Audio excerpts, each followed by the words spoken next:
Welcome back to Dead to the Co. This is Chris, This is Ian.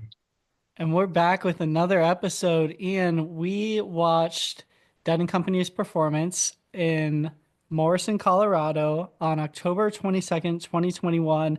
And I have to get it out of the way first. And I feel bad asking, is this your birthday? No, Are you the 28th then? close enough. I'm the 29th. Dang it.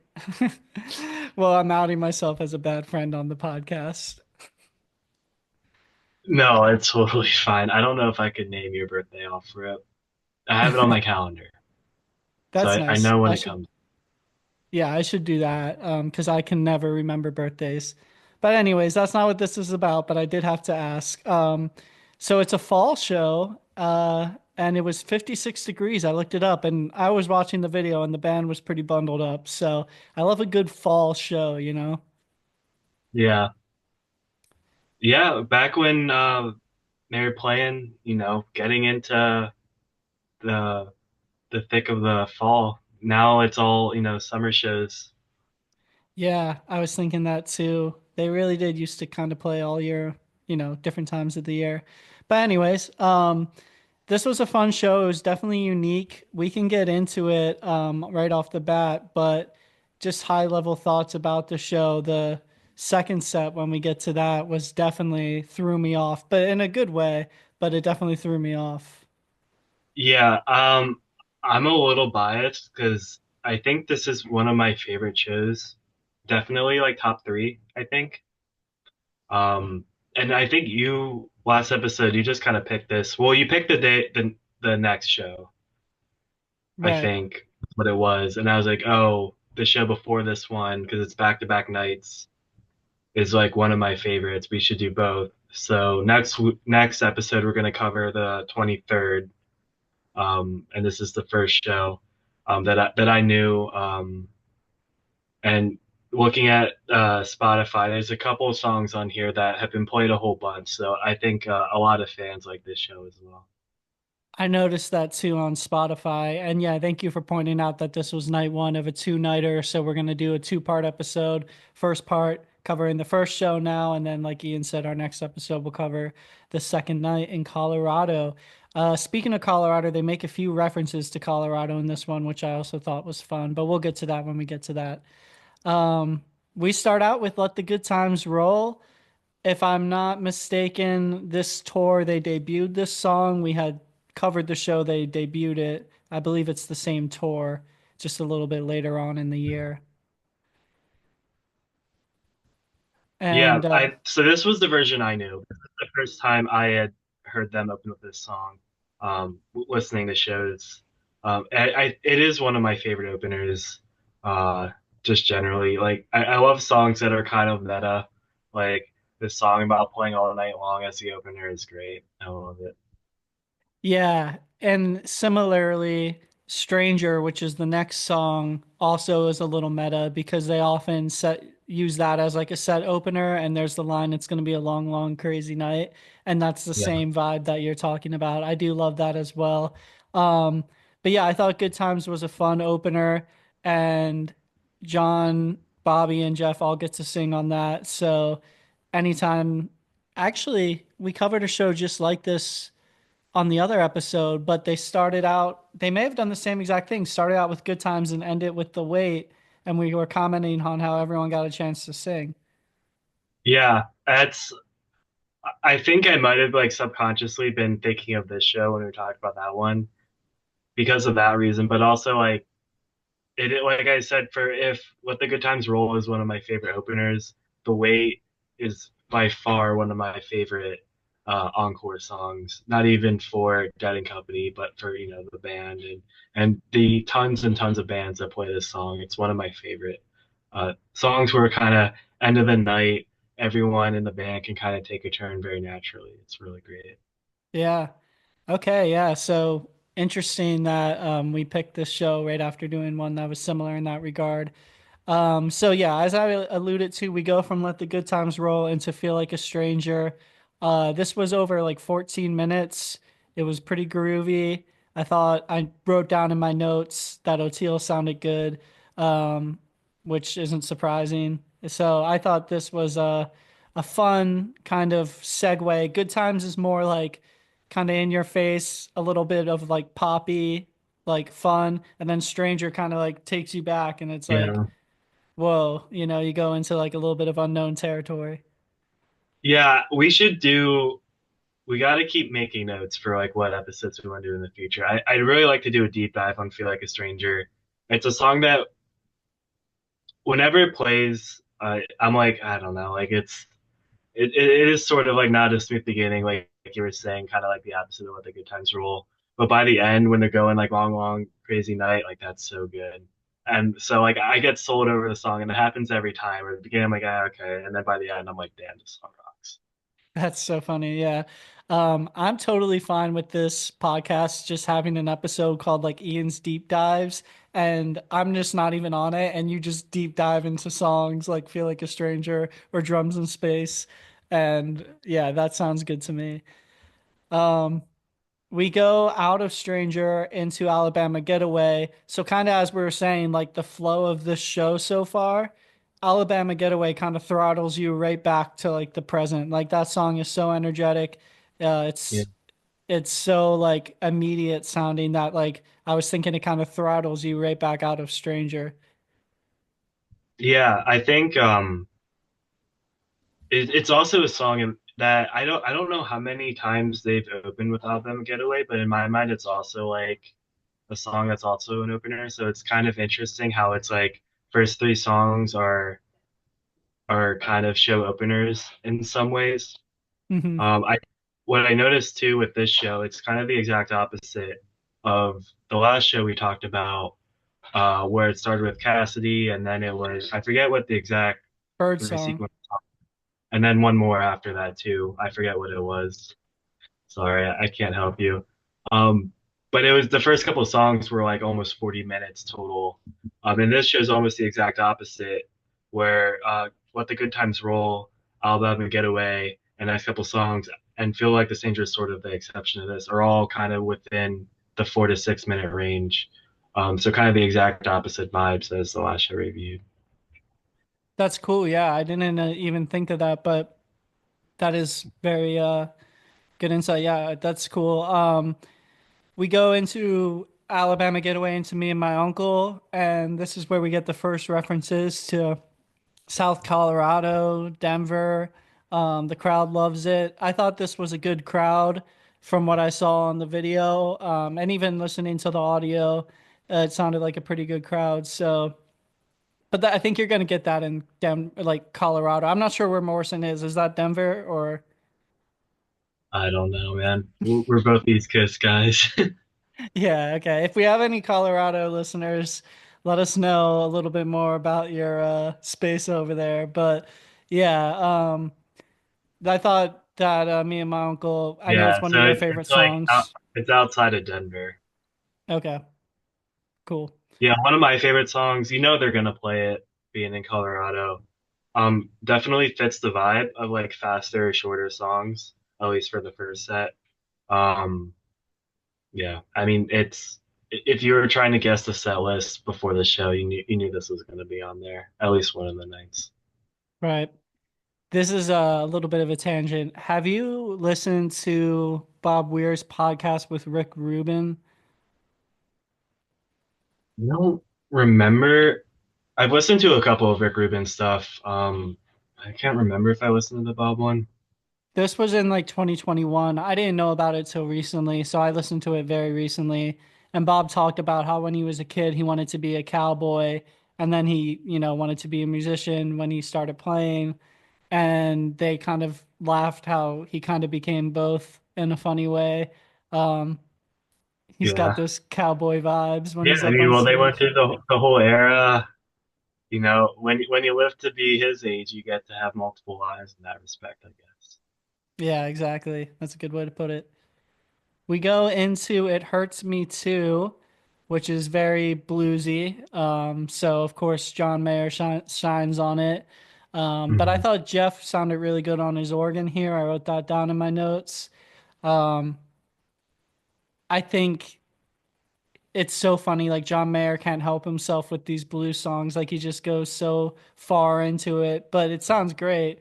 Um, but it's something that he definitely brings well to the band that they used to have back in the day with I'm not at all comparing him to Pigpen or anything, but like Pigpen was a blues guy. Like it sounds like they always need that one blues guy with them in the band to make it complete.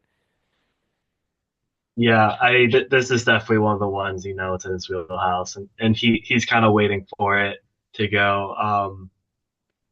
Yeah, and I think you're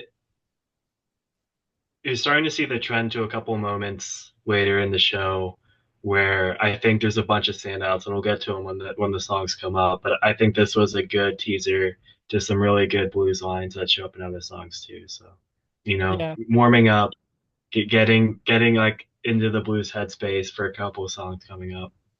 Yeah, so tell me what you're thinking at this point in the show. As this being one of your favorite shows, where are we kind of like in your show experience at the moment?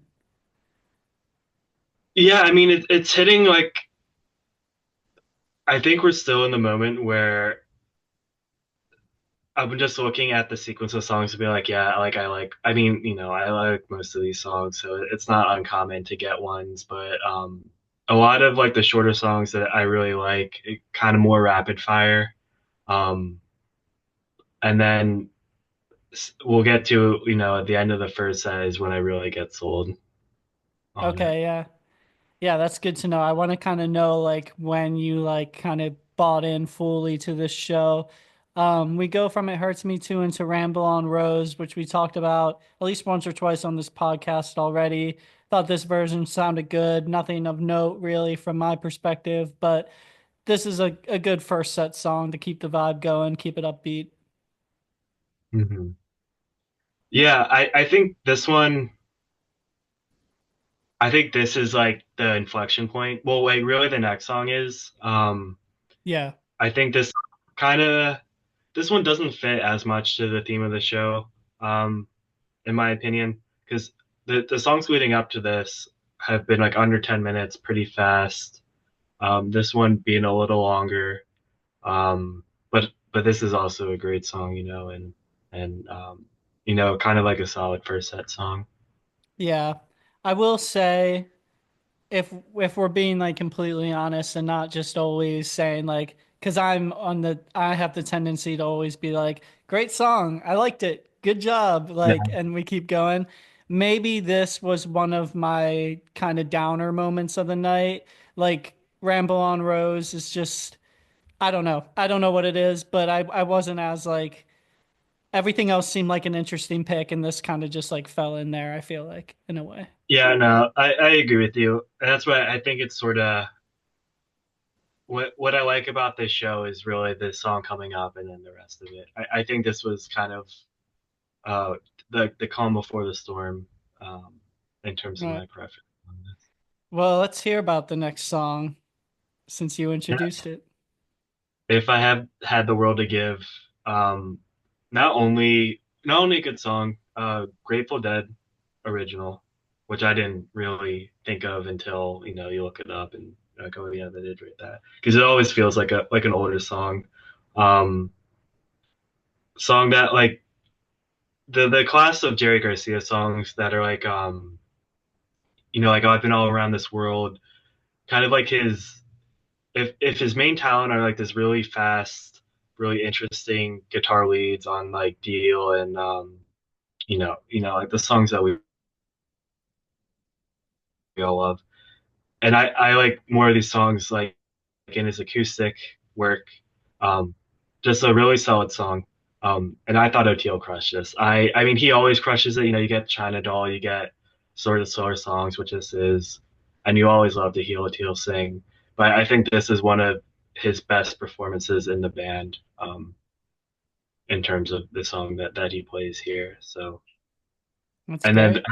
I was sold. I think let me check my notes real quick. I think really like the song on this was great, very bluesy.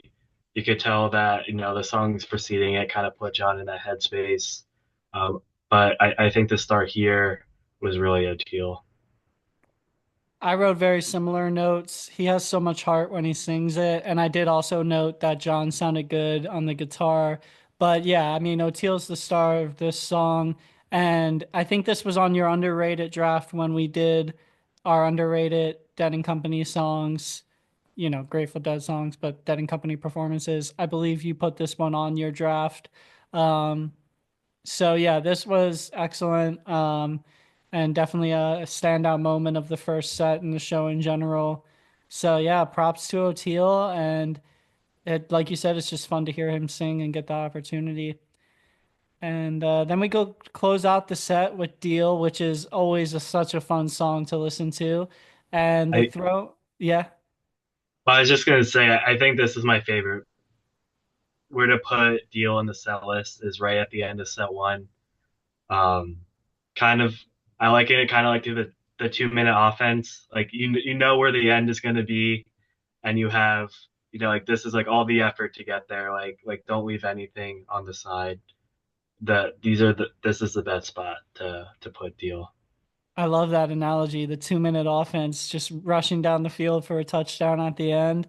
Yeah, deal. This is a great spot for it. I didn't really think of it that way, but I'm glad that you mentioned it. And they close it out with a reprise of Good Times Roll with the All Night. And it looked like that was fully improvised by Bob because when I was watching the video, um, after they stop playing and like are about to leave the stage, Bob just shrugs and he's like, I don't know. And the rest of them are like laughing. So I think that was fully improvised. Yeah, so they've done this a couple times more in improvising off the end of Deal, where they'll kind of draw out, like, don't let that deal go down, throw it back and forth between Bob and John.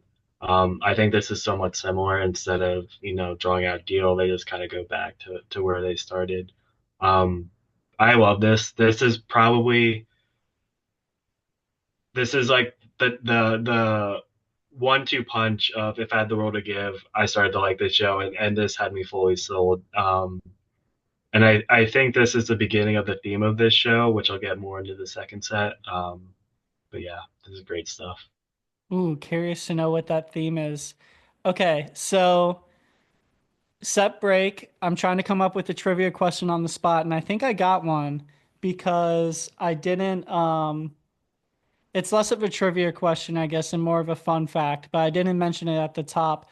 This was Jay Lane's, I think, third show with the band, or Okay. I think he debuted in Red Rocks right before this.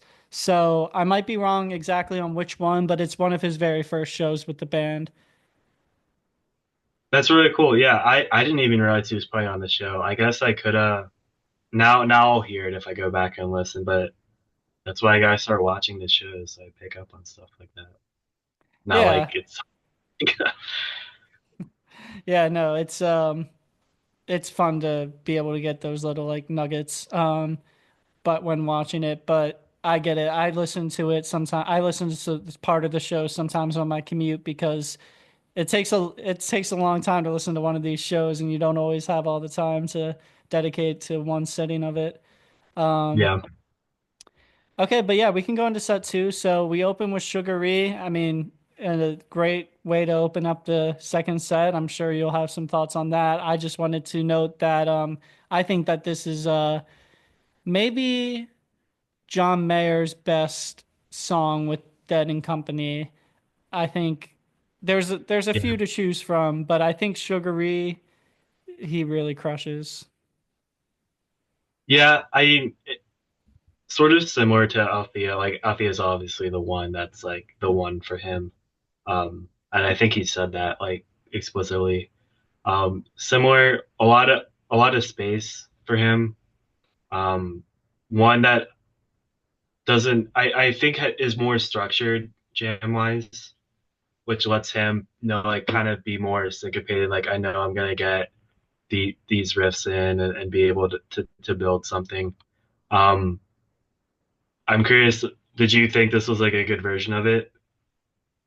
Not particularly, it didn't stand out to me as like the best Sugary or anything like that, but Mhm. I was I've been paying attention to Sphere this year, and they've played Sugary a couple times there. And every time on Reddit afterwards, people are like, the best Sugary I've ever heard, which is definitely recency bias. But I think the point is that every time they play it, it kind of melts your face a little bit or steals your face, as they say. So I think that it's just one of his stronger songs. Oh yeah, for sure. Yeah. And then you go into, do you Yeah. want to just do them together, Yeah, definitely. Ryder? Um, Really, this is easing you back in. I think started the first set strong.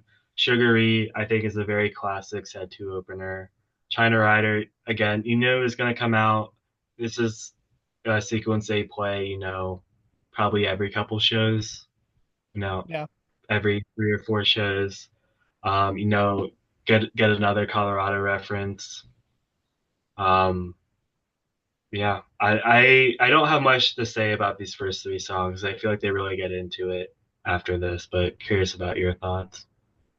Yeah, I thought the same thing, like the Colorado reference. So it should have probably been um, on our minds that this song would come. Yeah, I just think that China Rider is always a lot of fun and it's always a crowd pleaser. So they start off the second set a little safe, but I feel like they're still going big. Like those are three big songs to play together, Sugary, China Cat, Rider, but they're also safe songs, and they definitely don't stay that way. They're going to venture out into some weird spaces in a little bit. So maybe they Yeah, had to fit these in to get the audience like, okay, let's give the audience some, and then let's have some fun, get a little weird. So yeah, I guess it's right after this. They go into yeah, Dark I Star. think yeah. Well, I was gonna say right before we get into the meat of this, that's a good way to put it. Like kind of playing it safe before getting into these next couple of songs. Yeah. So yeah, we get into Dark Star, and this was pretty long, but it's not even, the full song because they're gonna go back to it a little bit later. But Yeah, I mean, even adding it all up, it's definitely been longer. Dark Star's definitely been longer. This isn't like the longest. I don't even. It's probably not even in the top 5 longest that Dead and Company has played, and they don't really go like fully into it. Um, I think this is the first Dark Star that's shown up on shows that we reviewed, I believe. And overall isn't necessarily played a lot by Dead and Company. I know you're probably looking up to see how much with it. as soon as you said Uh, that, you saw me looking it up. Yeah, it's been played 56 times. Yeah, So which obviously it's a lot, but given given its status in, the Grateful Dead canon, I think still maybe underplayed. I would agree with that.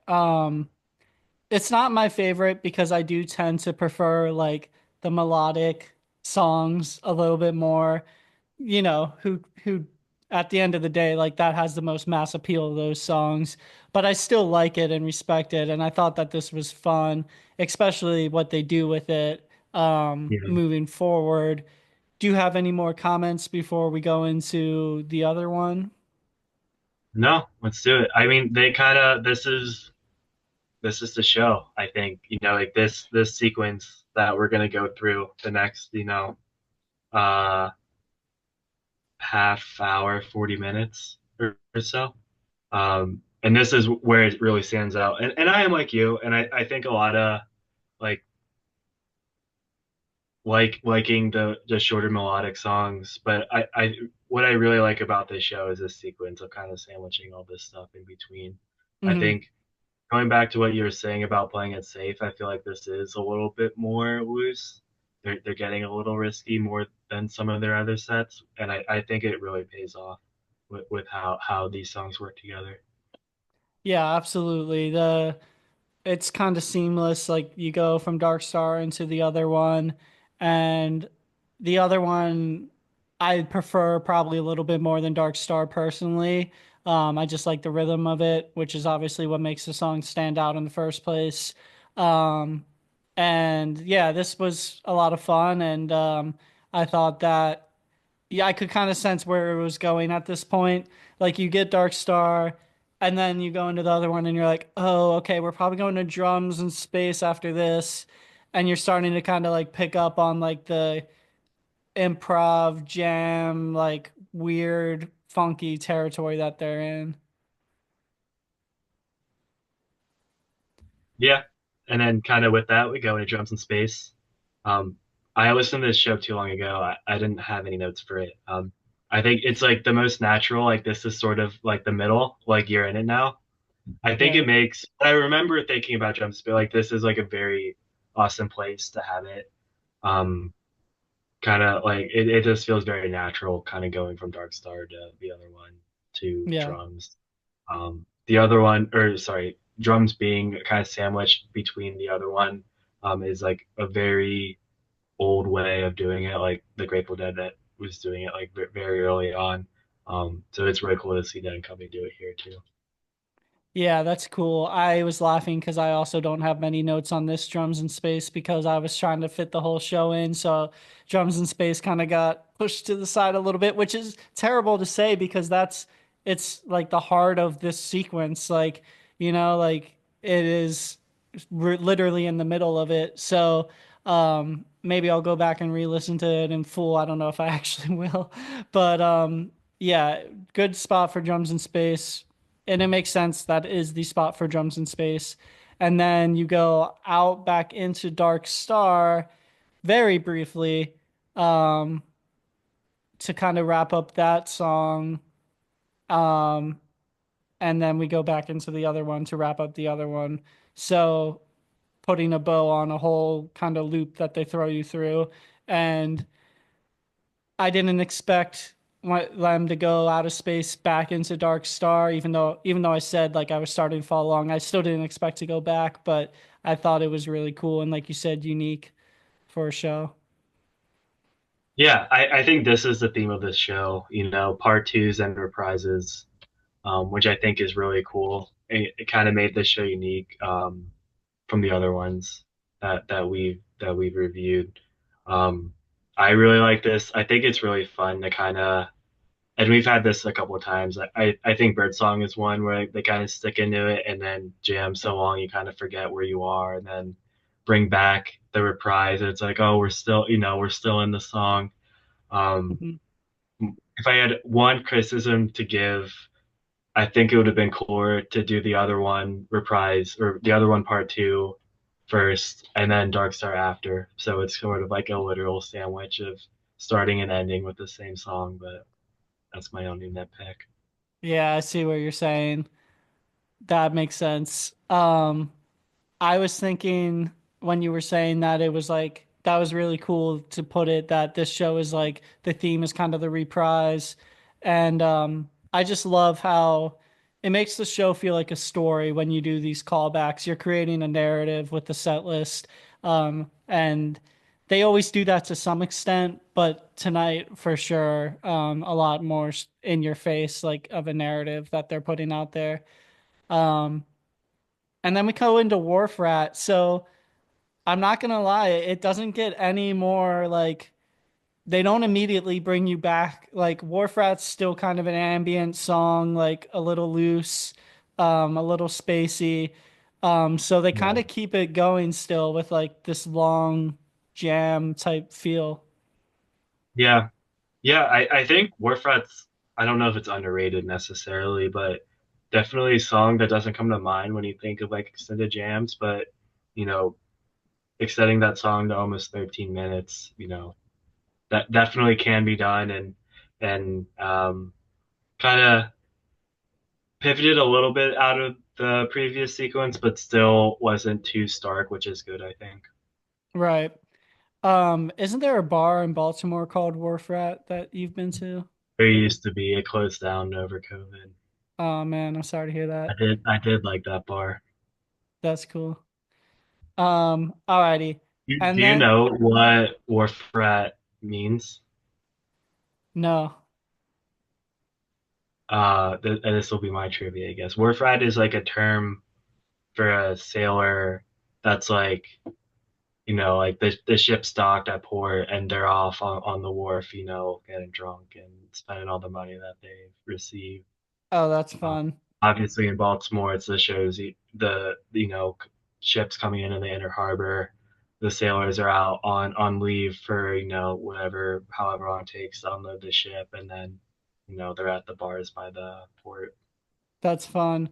Also ironic because I'm fairly sure that that's the name of the fan community that is sober at shows.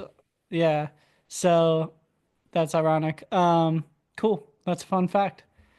I like that. Um, we go out of Wharf Rat into this I noted the transition between Wharf Rat and Sugar Magnolia. I don't know if you caught it, but it was like really, really smooth, which you wouldn't Yeah, think of. Yeah, you wouldn't think of those songs necessarily having a smooth transition. yeah. I mean, well, this is like the highest risk point. Like they've kind of had this theme going for most of the second set, and you're like, well, how are they going to get out of this? I thought they did a pretty good job. Yeah, they kind of go back to like giving the fans a popular one. And this was fun, full Sugar Magnolia with the Sunshine Daydream in it. Um, I don't know if they ever skip that, but that was a lot of fun. A good way to always end the second set, I feel like. I don't know if it's this version, but there's a Sugar Magnolia on YouTube that's so unhelpful and unspecific that I really like, and I don't think it's this one. So, anyways, there. That's my fun fact now. There's a Sugar Magnolia that I like. Yeah.